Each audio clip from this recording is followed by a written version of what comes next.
Estamos de volta com Negócios na Pauta, falando sobre mão de obra. A baixa competência profissional dos trabalhadores é uma das razões para a baixa produtividade no trabalho. A combinação de capital humano e produtividade contribui muito para o desempenho das empresas. A governança sólida e o ambiente favorável aos negócios são importantes para empresas mais eficientes. E de acordo com a pesquisa da Confederação Nacional das Indústrias, entre as principais barreiras encontradas na capacitação de seus trabalhadores está o ensino e a educação básica. O problema seria agravado pelo sistema de ensino médio brasileiro, que tem uma tradição generalista e que não prepararia os alunos para o mercado de trabalho. O pouco interesse dos trabalhadores é a segunda barreira mais importante para a qualificação desses trabalhadores, na opinião dos empresários. Barreira apontada por 49% das empresas. E a gente volta a falar sobre esse assunto aqui no estúdio com os nossos convidados, comentarista Arthur Cabral, João Menezes, consultor de RH, e também Raimundo Arruda, que é diretor regional do Senai Maranhão. A gente acabou de falar aqui da qualidade do ensino médio, né, que tem um ensino generalista. Eu queria que vocês falassem um pouquinho sobre essa tradição generalista do ensino médio, se isso poderia ser um entrave na hora da capacitação. Com certeza. O Brasil paga muito caro por ter focado exatamente seu ensino médio nesse fator generalista. O que acontece? De 2 a 10 que hoje conclui o ensino médio, chega à universidade, à faculdade. Os demais, eles estão aí no mercado, sem levar em consideração aqueles que desistem por falta de alternativas, porque ele chega no meio do caminho e verifica que não tem alternativa nenhuma para sobreviver como profissional, e aí vai fazer a acessão ao mercado do trabalho sem uma formação, sem um curso profissionalizante. E esse vai exatamente aumentar aquele quadro que nós comentávamos no início, dos neném, aquelas pessoas que nem trabalham, que nem estudam, trazendo um problema social muito forte para os governantes, para a nossa sociedade.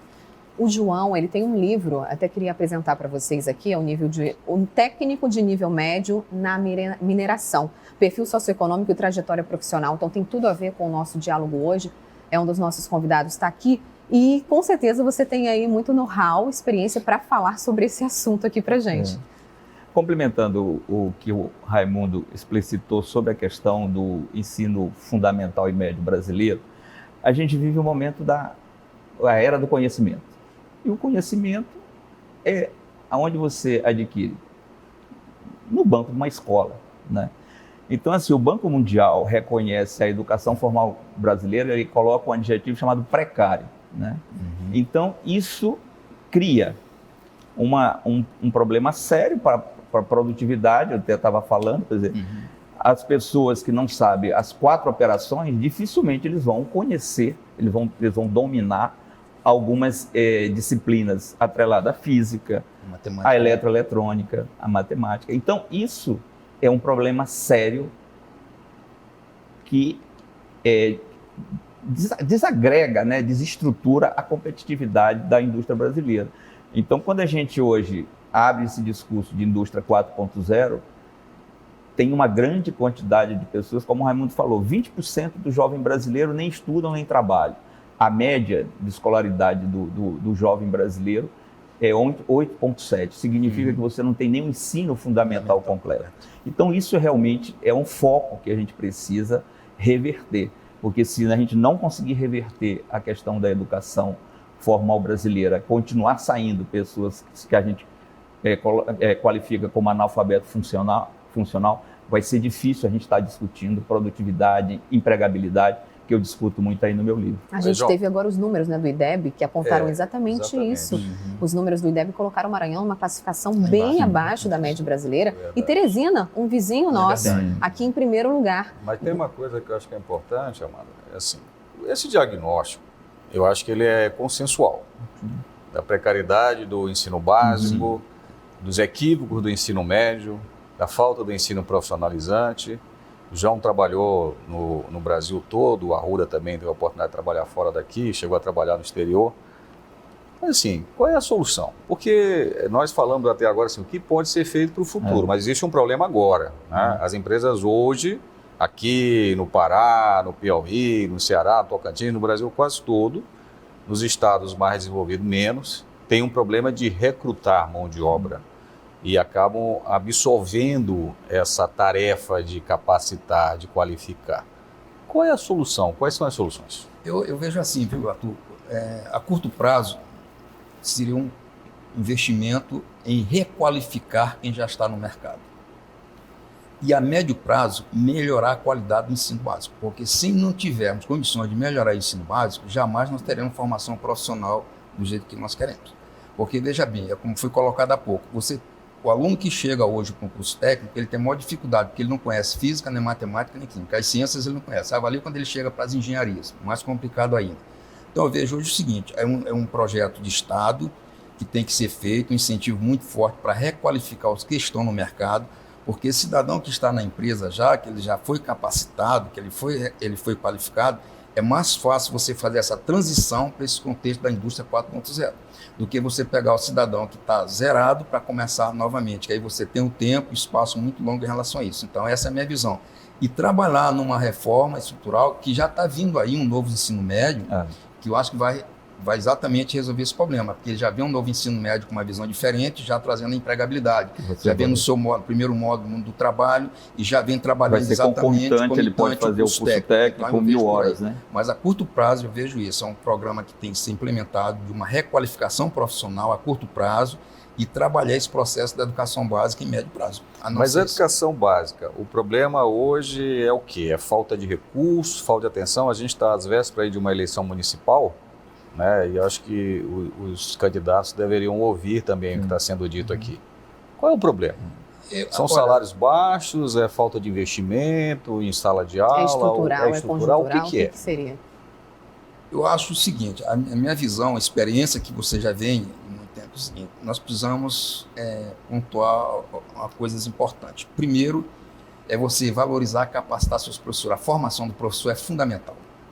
Hoje você a valorização do professor. Valorização do professor. Essa valorização ela passa exatamente por isso, não só o financeiro, mas você tem que capacitar, intelectual, estimular para que ele possa ter isso. Depois, você tem que ter escolas que realmente ofereçam condições de atratividade para esses alunos. Hoje a maioria das nossas escolas não tem biblioteca, que é fundamental para uma escola, você não tem biblioteca. Você hoje está se falando numa reestruturação digital, todo mundo trabalhando com a digitalização. Nós temos um problema seríssimo no Maranhão ainda, que é a exclusão digital. O acesso à internet. O acesso à internet que você não tem. Então, como você vai falar em inovação... Isso é uma coisa que limita bastante você trabalhar com essas tecnologias.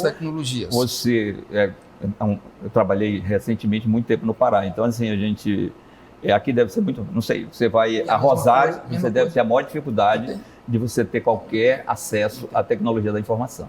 Então, Arthur, eu acho assim, se você tem um investimento, procurar melhorar nossas escolas, dar mais condições para que esses professores possam produzir melhor, porque hoje é o seguinte, com o recurso que às vezes o professor tem, ele não tem condição de comprar livros. Você não tem esse estímulo, você tem que ter laboratórios. Como é que você vai ter um ensino médio sem estimular a química, física, biologia, matemática? É tudo teórico. Você está falando em tecnologias ativas, quando você tem exatamente a dificuldade da conexão em relação à internet, você não tem. Então fica mais difícil em relação a isso. Eu acho que precisamos ter eu diria assim, uma reestruturação geral da educação no nosso estado, passando exatamente pelo básico, com toda essa concepção de mudança. Nós temos um outro problema, é o seguinte, não se criou ainda uma concepção de escola de formação de professores.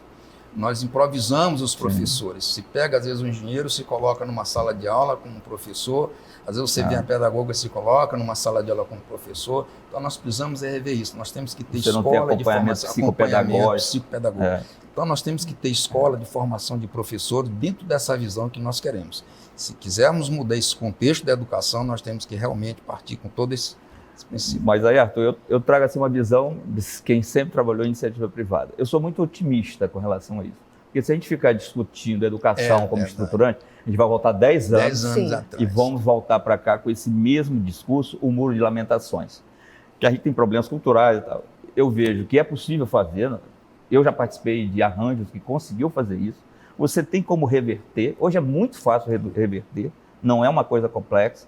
É você tem uma atividade econômica, o Estado tem que ser o liderar esse processo, Exatamente. Ele tem que prover políticas públicas, ele tem recursos, tem profissionais, com apoio da iniciativa privada e dos formadores. Parceria, então, isso é possível fazer. Agora, se a gente ficar lamentando, a gente vai voltar 10 anos aqui e vamos continuar, acho que o Raimundo colocou muito bem, todo o problema que a gente tem de infraestrutura da educação, da não valorização do professor. Simples de resolver. Que é simples. Agora, é possível fazer. É possível. É sim. possível e não é coisa do outro mundo.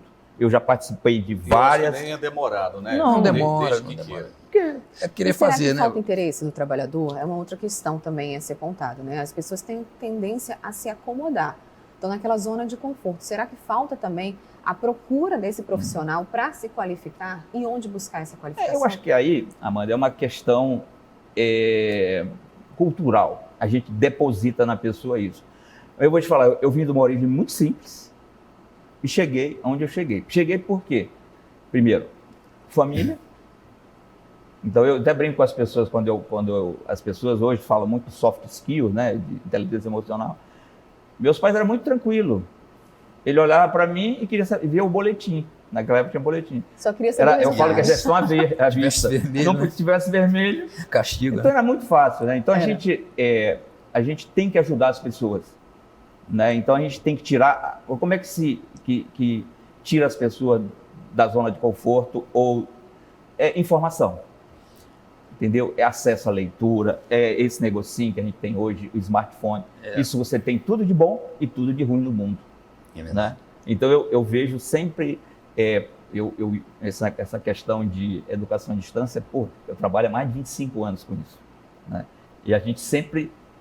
Isso é a grande ferramenta. Mas, lógico, nem todo mundo acreditou. E hoje a gente vê isso, está universalizado e não tem volta. Não tem volta. Né? Tem Então, volta. o que a gente tem que E fazer como com as foi pessoas... difícil para os professores se adaptarem a esse Sim, momento? Ainda é. Ainda está sendo difícil, né, para os alunos. Os alunos até que se acomodaram um pouco mais, mas os professores tiveram Então, muita acho que o que a gente dificuldade. tem que fazer é as pessoas que estão... a gente tem uma quantidade de pessoas imensa que estão abaixo da linha da pobreza, pessoas que estão excluídas. Então, a gente tem que incluir essas pessoas, né? E tem que incluir com a educação. Mas, Isso João, não é bicho de sete cabeças. Voltando mais uma vez, um termo que você usou no seu livro, que eu achei muito interessante, que chama-se o capital cultural. Eu acabei me engajando em educação por sofrer como engenheiro, como gestor, todas essas dificuldades, né? Inclusive na Vale fui gestor lá do curso de engenharia ferroviária, mas a gente sente, né, que há uma certa dificuldade, né, quando você não tem esse capital cultural dentro da família, né? Sim, Como sim. reverter isso? Aí é uma questão complicada, porque você tem... Quem faz mobilidade social? É educação. É verdade. Né? Por que a gente faz? Eu praticamente toda a minha formação é escola pública. Estudei na escola técnica, né? Mas então a concentração de renda vem da onde também? Entendeu? Então, assim, eu até brinco, na minha final de carreira de executivo, exigia de mim uma superação, porque eu só disputava do meu lado, era a ITA, a IME, era a Unicamp, era a USP, né? Então, assim, é possível. Agora, a gente precisa pegar essa turma que está lá e criar alternativas para ela. E isso é política pública, né? Então, e a educação é que vai fazer isso. Sem educação, a gente vai, como eu falo, a gente vai voltar 10 anos aqui e vai ficar discutindo essa mesma coisa. Bom, a gente vai fazer um intervalo mais uma vez e volta já já com o último bloco. Até já.